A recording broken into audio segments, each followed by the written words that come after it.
Anda telah mengunduh podcast yang dipaparkan oleh Pendeta Dr. Erastus Sabdono ini dari truth.id/voice. Selamat mendengarkan podcast ini.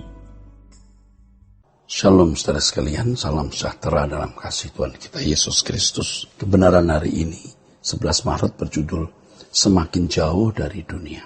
Ketika seseorang berlabuh kepada Tuhan, kepada Tuhan Yesus seperti kapal yang membuang sauh, membuang jangkar alat pemberat supaya kapal tidak bergerak lagi, ia tidak boleh lagi berpikir akan beranjak untuk berangkat ke pelabuhan lain. Baginya, itulah tujuan akhir perjalanan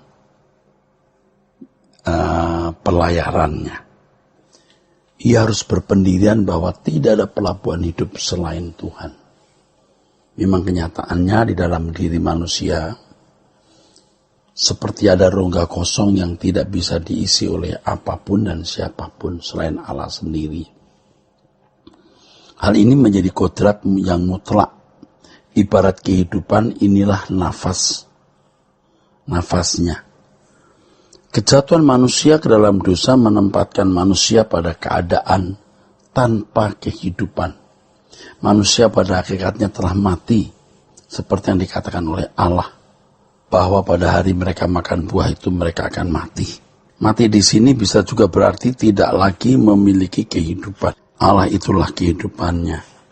Itulah sebabnya dikatakan bahwa semua manusia kehilangan kemuliaan Allah. Menemukan Tuhan sebagai pelabuhan berarti menemukan kemuliaan Allah. Oleh karenanya, sejak seseorang mengenal Injil dan belajar kebenarannya, ia harus mulai belajar untuk tidak punya keinginan memiliki sesuatu. Tidak ada lagi keinginan memiliki sesuatu.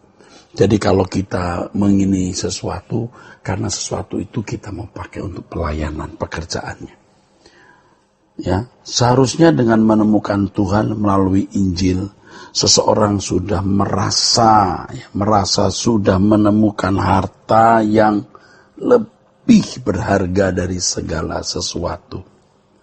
Bisa dimengerti kalau Paulus yang tadinya bernama Saulus rela melepaskan segala sesuatu atau meninggalkan dunia sejak ada perjumpaan dengan Tuhan. Paulus mengatakan bahwa dulu yang kuanggap bernilai, begitu saya mengenal Tuhan Yesus menjadi tidak ada artinya. Saudaraku, dalam hal ini Paulus benar-benar menemukan dan menggali nilai kekayaan yang terdapat dalam pengenalan akan Tuhan. Jadi kalau ada seorang Kristen belum berani meninggalkan segala sesuatu, berarti ia belum menemukan harta berharga dalam pengenalan akan Allah. Dia belum tahu. Mestinya kalau dia tahu, dia akan rela kehilangan apapun. Selanjutnya, demi Yesus yang menjadi hartanya, kalau seorang menemukan Yesus sebagai harta, ia akan rela berbuat segala sesuatu, bahkan menyerahkan nyawanya. Hal ini sudah terbukti dalam kehidupan orang-orang Kristen di abad mula-mula. Jadi, ada seorang yang rela meninggalkan segala sesuatu demi imannya. Jadi kalau orang Kristen belum berani meninggalkan segala sesuatu, berarti dia belum menemukan harta yang berharga. Belum. Dia belum mengenal siapa Tuhan. Selanjutnya demi Yesus yang menjadi hartanya, kalau seorang menjadikan Yesus itu hartanya, dia akan rela kehilangan apapun. Dan itu terbukti dalam kehidupan orang percaya di abad mula-mula, saudara. Bagaimanapun orang yang sudah menemukan kekayaan di dalam Tuhan, pasti mengalami perubahan yang luar biasa.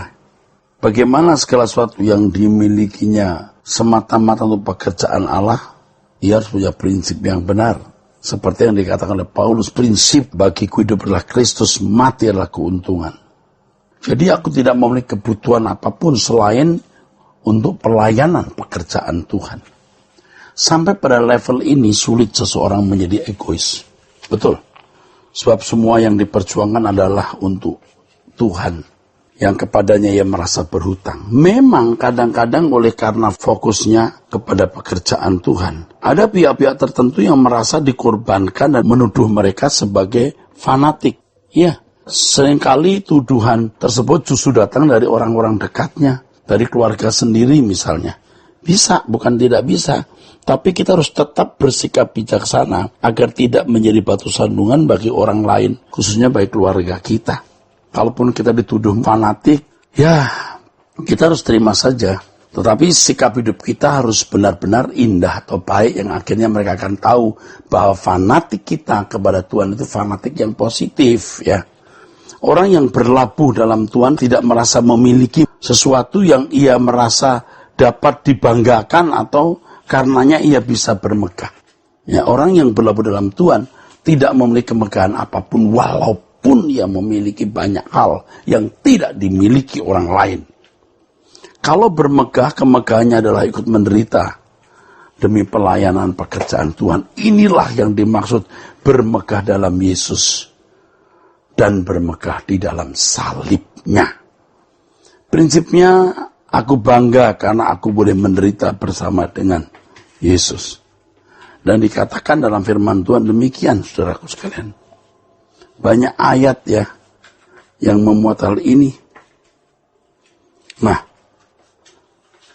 akhirnya saudaraku, perasaan yang mulai muncul adalah perasaan seorang yang mendapat eksekusi hukuman mati. Jadi kalau kita tidak memiliki kebanggaan apapun, ya, tidak memiliki keinginan apapun kecuali Tuhan dan kerajaannya, kita seperti orang yang lagi mau dieksekusi hukuman mati, saudara. Iya, perasaan seperti ini juga ada pada mereka yang berani membela keyakinannya menjadi teroris, ya, dan menargetkan beberapa objek dengan mengorbankan nyawanya dengan melakukan bom bunuh diri. Itu pasti ada perasaan itu.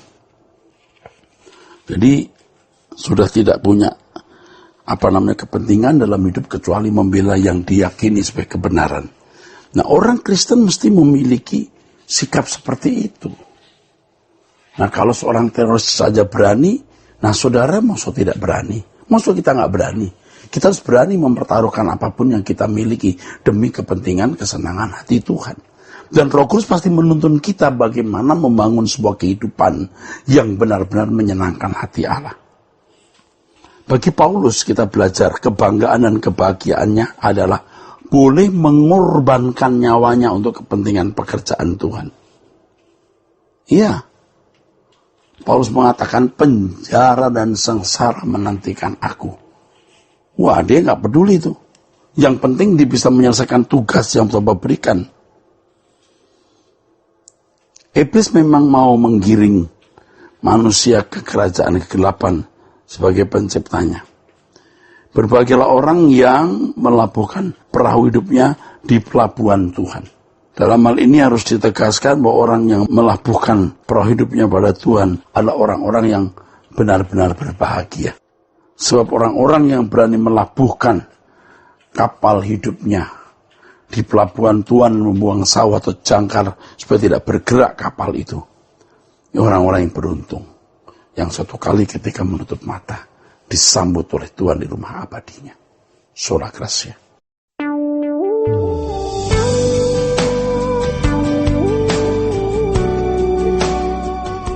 Apakah Anda telah selesai dengan diri Anda sendiri di hadapan Allah? Apakah yang dimaksud selesai dengan diri sendiri secara konkret?